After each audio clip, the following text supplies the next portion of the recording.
कहते हैं कि सबसे ज़्यादा जो झूठ बोला जाता है वो सिविल सर्विसेज के जब इंटरव्यूज़ होते हैं उसमें बोला जाता है, जब ये पूछा जाता है कि आप सिविल सर्विसेज ज्वाइन क्यों करना चाहते हैं। पाकिस्तान का जो पावर स्ट्रक्चर है उसमें मिडिल क्लास की एंट्री थ्रू सिविल सर्विसेज हो सकती है, चाहे वो मिलिट्री ब्यूरोक्रेसी हो, चाहे जुडिशियल ब्यूरोक्रेसी हो, चाहे सिविल ब्यूरोक्रेसी हो। तो ये बड़ा अच्छा एक टूल है मिडिल क्लास की पावर स्ट्रक्चर में आने का। जी। ये बहुत ज़्यादा एक क्रिटिसिज्म होता है कि छोटे छोटे घरों में, छोटे छोटे प्लाजो में हम क्या ऐसे इदारे बना सकते हैं कि जो सिविल सर्विसेज के स्टैंडर्ड्स हैं उनको मीट कर सकें। अगर सिलेबस रिफॉर्म हो जाए क्वालिटेटिवली तो आपकी एकेडमीज तो नीचे बैठ जाएंगी, उनके पास तो इतना अच्छा एचआर ही नहीं है कि वो बहुत ज़्यादा अच्छे सिलेबस को पढ़ा सके। अब एक बच्चा जो है वो 4-5 लाख रुपया दे के अगर ट्यूशन पढ़ेगा और वो सिविल सर्विसेज में आएगा तो इट मीन्स कि he will have a very different concept of civil services.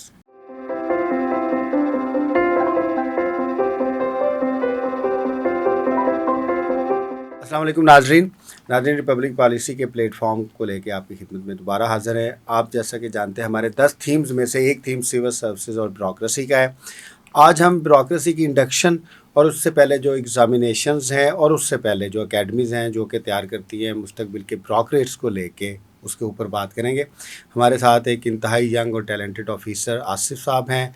Asif साहब से हम बात करेंगे इसके ऊपर। आसिफ, क्या हाल है आपके? Sir thank you very much, I am fine sir. You are a PMS officer? जी सर, मेरा PMS 6 है सर, 2014-15 वाला बैच। करंटली आपकी पोस्टिंग LDA में है? जी सर, मैं वहाँ पर डायरेक्टर हेडक्वार्टर सर्व कर रहा हूँ सर। कैसा एक्सपीरियंस चल रहा है आपका सिविल सर्विसेज में? Sir it's good to be in civil service of Pakistan और civil service of provincial management service. तो डू यू थिंक कि जो हमारी यूथ है उसको सिविल सर्विसेज में आना चाहिए? बिल्कुल आना चाहिए सर, क्यों नहीं आना चाहिए। कौन से रीजंस हैं जिनकी वजह से आना चाहिए? क्या इसमें नीली बत्ती की अहमियत है, सोशल प्रेस्टीज की अहमियत है, सोशल एलिवेशन की अहमियत है कि खिदमत खल्क भी हो सकती है? सर इसमें सारी चीज़ें ही एडिड हैं, सिर्फ आप किसी एक फैक्टर को सिंगल आउट नहीं कर सकते। आप जिस स्टेट में रह रहे हैं, जिस मुल्क में रह रहे हैं, वहाँ पर स्टेट का स्ट्रक्चर बड़ा ओवर डेवलप्ड है। इस ओवर डेवलप्ड स्टेट स्ट्रक्चर के अंदर आपको एक सिस्टम का हिस्सा भी बनना पड़ता है, सिस्टम के साथ चलना भी पड़ता है, अदरवाइज फिर आपकी इनसिक्योरिटीज़ रहती हैं। आप ये कहना चाह रहे हैं कि जिस मुआशरे में हम रहते हैं उसमें जब तक आप ताकत को ग्रैब नहीं करेंगे तो आप रह नहीं सकेंगे? सर्वाइवल मुश्किल होता है sir, to be very honest. कहते हैं कि सबसे ज़्यादा जो झूठ बोला जाता है वो सिविल सर्विसेज के जब इंटरव्यूज़ होते हैं उसमें बोला जाता है, जब ये पूछा जाता है कि आप सिविल सर्विसेज ज्वाइन क्यों करना चाहते हैं तो आगे से सारे जवाब ये देते हैं हम मुल्क कौम की खिदमत करना चाहते हैं। फिर मुल्क कौम की खिदमत तो नहीं होती, ज़ात की खिदमत होती है। सर असल में जवाब सच भी बहुत सारे लोग देना चाहते हैं, लेकिन वहाँ पे सुनने वालों को वो झूठ पसंद है तो फिर लोग झूठ बोलते हैं। It's fair. अब हम इसको थोड़ा सा स्ट्रक्चरलाइज करते हैं अपनी गुफ्तगू को। ऑब्सेशन है चारों प्रोविंसेस में जिसकी वजह से मशरूम ग्रोथ हुई है एकेडमीज़ की। ऑब्सेशन क्यों है सिविल सर्विसेज के साथ? सर ऑब्सेशन तो नहीं इसको हम कहेंगे, लोग एम्बिशियस हैं और एम्बिशियस होना हर बंदे का राइट भी है। और मैंने पहले जैसे अर्ज़ की थी कि जिस रियासत में आप रह रहे हैं, जिस स्टेट में, जिस खित्ते में आप रह रहे हैं, वहाँ पे लोगों के पास जो अपॉर्चुनिटीज़ हैं वो बिज़नेस की उस तरह से अभी नहीं है, जॉब उस तरह से मार्केट अभी फ्लोरिश नहीं हुई। करियर बनाना है ना उसने किसी जगह पे जाके अपना, तो करियर बनाने के लिए फिर उसके पास इससे ज़्यादा एक मिडिल क्लास के लिए और अच्छी क्या अपॉर्चुनिटी हो सकती है कि वो एक अच्छा, हमने एक रिसर्च की थी कि पाकिस्तान का जो पावर स्ट्रक्चर है उसमें मिडिल क्लास की एंट्री थ्रू सिविल सर्विसेज हो सकती है, चाहे वो मिलिट्री ब्यूरोक्रेसी हो, चाहे जुडिशियल ब्यूरोक्रेसी हो, चाहे सिविल ब्यूरोक्रेसी हो। तो ये बड़ा अच्छा एक टूल है मिडिल क्लास की पावर स्ट्रक्चर में आने का। जी यही मैंने गुजारिश की कि जो मिडिल क्लास है उसके लिए इससे बेहतर और टूल कोई है नहीं एग्जिस्टिंग जिसमें वो अपने आप को एम्बिशियस बना के आ सके। ऑब्सेशन हम इसको इस तरह से भी कह सकते हैं कि आप बड़े अच्छे टीचर हैं, ऐसे बहुत अच्छा पढ़ाते हैं। इसमें आप देखें डॉक्टर्स हैं, इंजीनियर्स हैं, हर यूनिवर्सिटी से पढ़े हुए। अब तो जो फॉरेन क्वालिफाइड यूथ है वो भी सिविल सर्विसेज में आना चाहती है। तो स्किल्ड एजुकेशन से लेके जो जनरलाइज्ड एजुकेशन है, हर तरह का बच्चा, हर तरह का जो स्टूडेंट है वो सिविल सर्विसेज में जाना चाहता है। मीन्स कि there is something special in civil services. Sir again इसका वही जवाब है कि आपने जब तक यहाँ पे पावर कॉरिडोर में रेलिवेंट नहीं होना या आप किसी तरह से उस स्ट्रक्चर का हिस्सा नहीं बनते, तो डॉक्टर को अगर ये रियासत या ये मुआशरा इज्जत देना शुरू कर देगा जो रिक्वायर्ड है उसको, तो वो अपनी फील्ड में खुश रहेगा।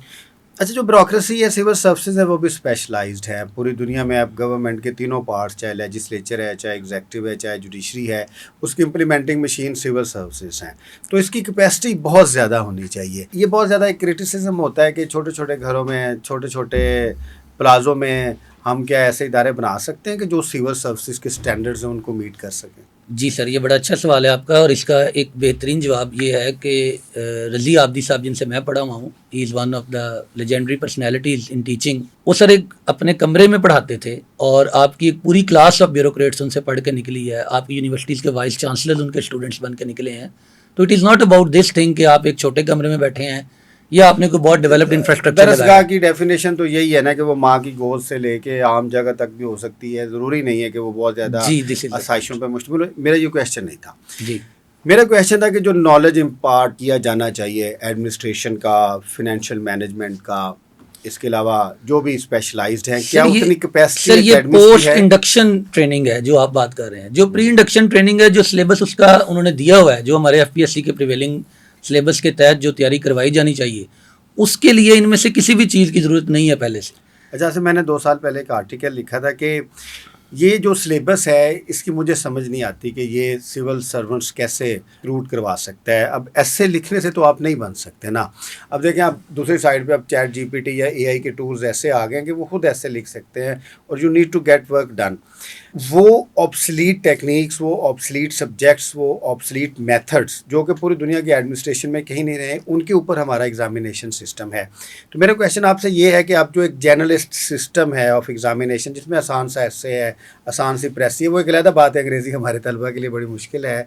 अब उसके अलावा फिर वो बेसिक से साइंस के क्वेश्चंस हैं, फिर पाक अफेयर्स हैं, और फिर आपके अपने चॉइसेस हैं सब्जेक्ट्स के। क्या ये क्वालिटी ब्यूरोक्रेट्स पैदा कर सकते हैं ये सब्जेक्ट्स? सर ये एक अलग सवाल हो जाएगा ना आपका, कि जो हमारा प्रिवेलिंग सिलेबस है वो आउटडेटेड है, रेलिवेंट है, नहीं रेलिवेंट। वो सर पॉलिसी मेकर्स जो बैठे हैं, ये उनका काम है कि जो एग्जिस्टिंग सिलेबस है उसको रिफॉर्म करें, मॉडर्नाइज अगर करें। अगर सिलेबस रिफॉर्म हो जाए क्वालिटेटिवली, तो आपकी एकेडमीज तो नीचे बैठ जाएंगी। उनके पास तो इतना अच्छा एचआर ही नहीं है कि वो बहुत ज़्यादा अच्छे सिलेबस को पढ़ा सकें। सर ये अगेन जो चैलेंज होगा उसके हिसाब से एचआर भी आएगी। अच्छा, आप समझते हैं कि जो एकेडमीज हैं वो अपने आप को उस लिहाज से रिफॉर्म कर लेंगी? जी बिल्कुल करेंगी, और जो रिक्वायर्ड होगा स्टूडेंट की तैयारी के लिए वो एचआर उन्हें मिलेगा सर। इसमें कौन सी दो राय है कि नहीं होगा। अच्छा, दैट्स फेयर। अच्छा, इसमें एक ये भी बहुत ज़्यादा क्रिटिसिज्म है कि ये मनी मेकिंग जो हैं इदारे हैं, क्योंकि अगर एक बच्चा जो है वो 5-7 लाख रुपया दे के, इसको हम ट्यूशन ही कह सकते हैं, ट्यूशन से ज़्यादा कोई रिसर्च बेस्ड इंस्टीट्यूशंस तो नहीं है। अब एक बच्चा जो है वो 4-5 लाख रुपया दे के अगर ट्यूशन पढ़ेगा और वो सिविल सर्विसेज में आएगा, तो इट मीन्स कि he will have a very different concept of civil services. Sir अगर आप ज़्यादा दुनिया में कहीं पे भी इसकी कोई फ्री ऑफ कॉस्ट तैयारी कहीं पे होती है तो लोग उसको ज़रूर ज्वाइन करेंगे। ऑफ कोर्स जो एजुकेशनिस्ट हैं जिन्होंने एक अदारा बनाया है, उनके अपने एक्सपेंस हैं, उन्होंने एचआर लानी है, उन्होंने अपने बिल्डिंग के एक्सपेंस मैनेज करने हैं, उन्होंने बाकी फैसिलिटीज़ प्रोवाइड करनी है। तो बगैर फीस लिए वो कैसे मुमकिन है। दूसरा ये कि ये 5-7 लाख वाली जो आप बात कर रहे हैं ये भी गलत है। बड़े नॉमिनल से चार्जेस होते हैं, इससे 3 लाख। कई गुना कम हुए जो आप बता रहे हैं। इतनी फीस नहीं चार्ज की नहीं, जाती। जो बड़े। अच्छा, मैं हमेशा समझता हूँ कि I have been a teacher of English literature, तो मैंने पढ़ाया 3-4 साल। मैं समझता हूँ कि आप सेल नहीं कर सकते अपनी इंग्लिश स्किल्स को या टीचिंग स्किल्स को या दूसरी स्किल्स को। अब इन एकेडमीज़ में मैं देखता हूँ कि इट्स अ कमर्शियल असाइनमेंट, कि अब जो आपके टीचर्स हैं वो भी आते हैं कमर्शियली, इसको देखते हैं, फिर बच्चों को एक्सप्लॉयटेशन उसकी होती है। नहीं, अच्छा भी पढ़ाया जाता है, लेकिन ये पूरा जो वर्जन है ये कैपिटलिस्टिक एजुकेशन का नहीं है। सर जो इकोनॉमी का मॉड है आपका वो सारा ही कैपिटलिस्टिक है, तो उसमें आप सिर्फ इसको सिंगल आउट तो नहीं कर सकते कि ये कैपिटलिस्टिक है। नहीं, जब हम एजुकेशन की बात करते हैं तो we just think there must be some moral. Sir it's service sector. Service sector के अंदर आप एक सर्विस दे रहे हैं, उस सर्विस के अगेंस्ट वो आपको पेमेंट दे रहा है। It's very fair. आपकी हिम्मत की उदाहरण देता हूँ कि एटलीस्ट आप ऐसे हैं कि जिन्होंने मेरे साथ इस मौजू पे बात करने की कोशिश की। मैंने बहुत से दोस्तों को इनवाइट किया था, दे कुड नॉट कम।